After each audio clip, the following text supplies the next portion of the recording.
Good morning, everybody. So today I have decided to go into the Duke emergency room to see if there's still a baby in there.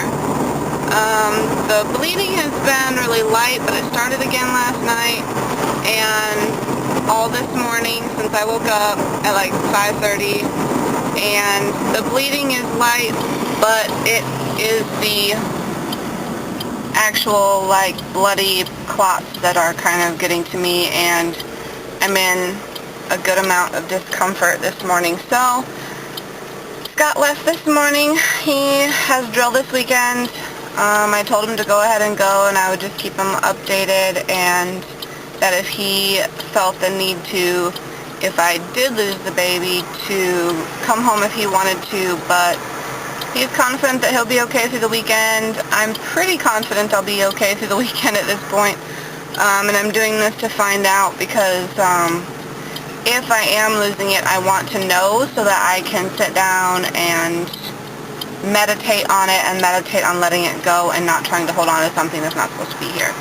So that's a big part of my process, which is why I'm going. So hopefully I won't sit there for hours, and hopefully it'll go smoothly and I'll be in and out quickly.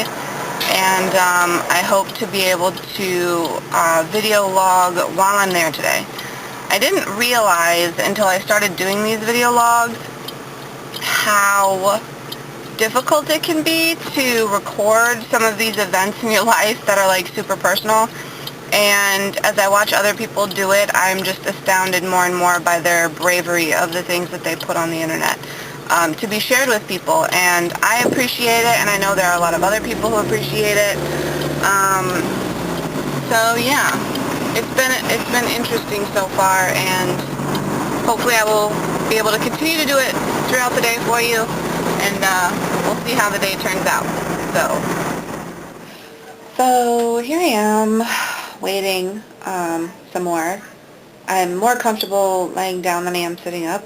They hooked me up to some fluids, did an exam, they put a catheter in, which I'm not thrilled about because I've always dreaded getting one of those. But they did that so that I could go get an ultrasound. They just finished with my ultrasound, and I got to watch the whole thing, which was really neat, but I could not bring the camera. And so now I'm just waiting for the doc to come in and tell me what's what. But I'm no expert in ultrasounds, but there's definitely nothing that I saw in there. So that's where I am with that, and I'll probably settle with that the rest of today and maybe tomorrow, and do some more when I get out and see what the doctor has to say. So yeah. Okay, so I made it back, obviously, from the hospital. I was going to set up everything, but I kind of like doing the freestyle here. So the doctor came in and went over my ultrasounds and my urine and my blood. The HCG levels were in the couple hundreds.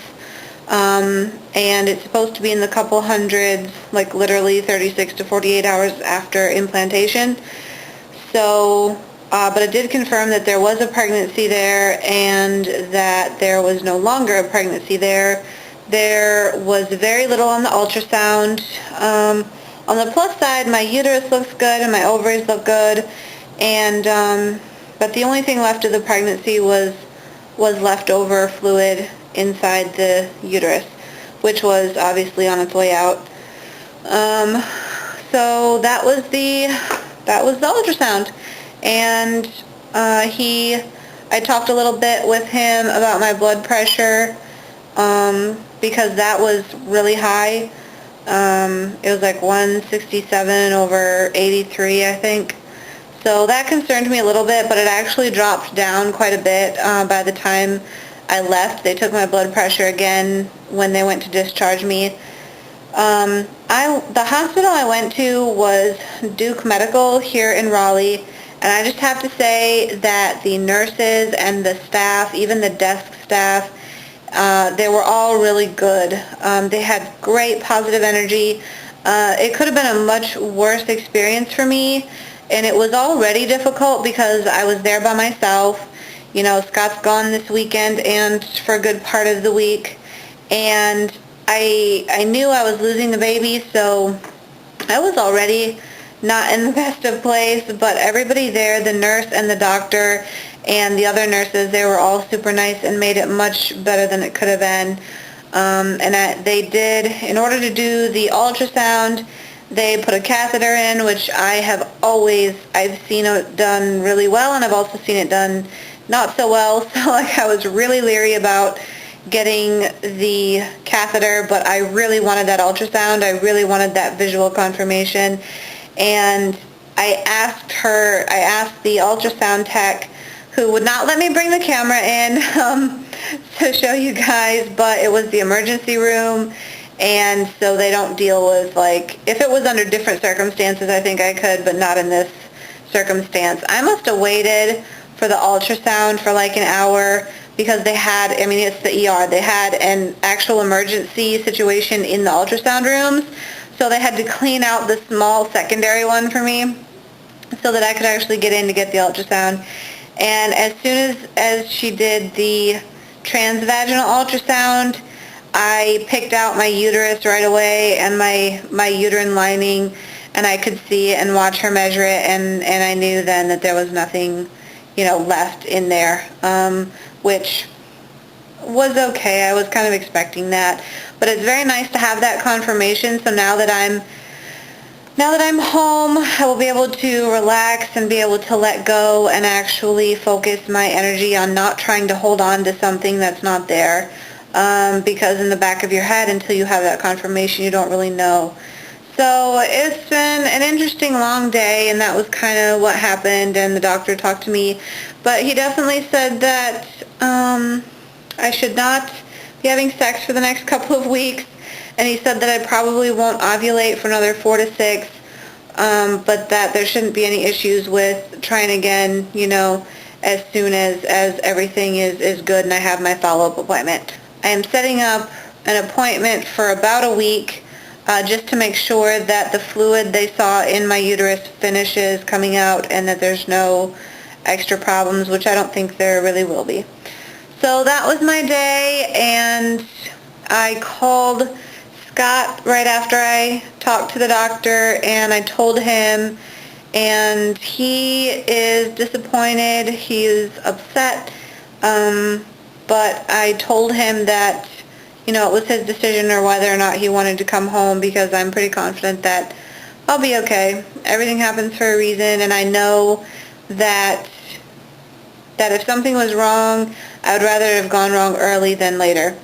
So I'll be okay with it. I'm going to sit down and do some praying and some cleansing and a nice good meditation, and I think I'll be okay. And he's going to come home as planned. He's not going to take time off or anything like that. So we'll probably readdress, some grieving issues if need be when he comes home, and go from there. I called and talked to my mom and my sister both, just so that they knew and that I could have that support too, because I'm like one of the first in my family to even have a miscarriage, so they weren't, like, nobody was expecting that, which I'm grateful for, because that means they were always optimistic. So that was my day, and it's coming to an end, and I'm ready for a good night's worth of sleep. I'm ready for a good night's sleep, and I will talk to y'all later. Bye.